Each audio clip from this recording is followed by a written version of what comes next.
Hugtanong gihingusgan sa mga otoridad nga nagpabiling malinaw ng syudad sa General Santos luyo pa man sa mga serye sa pagpamusil. Kahibalo ang 8 na ka mga pagpamusil ang natala sukad kanitong bulan sa Enero hangtod bulan sa Marso. Ug ang ulahing biktima mao ang kanhing piniriso o gatrabaho isip welder nga si Jerry Batoto Abilinosa sa barangay Apopong Jansan. Luyo niini gihingusgan sa labaw sa General Santos City Police Office nga si Police Colonel Nicomedes Olivar Jr. nga malinawon og hugot ang gipatumang implementasyon sa anti-criminality sa Jansan.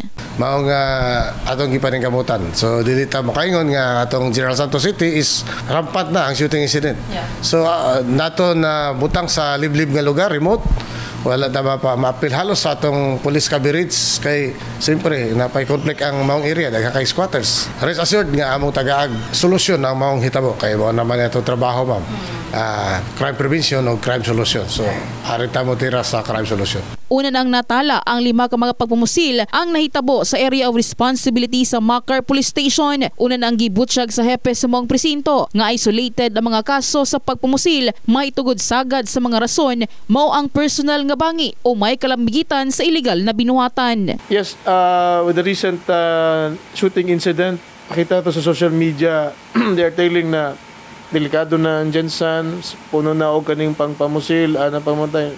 I think for the totality of Jansan, not just on the police station 2 as we speak, Jansan remains very peaceful. And itong mga nangyayari na ito is nangyayari kasi during may mga activities eh. So tinitake advantage ito ng ating mga would-be criminals.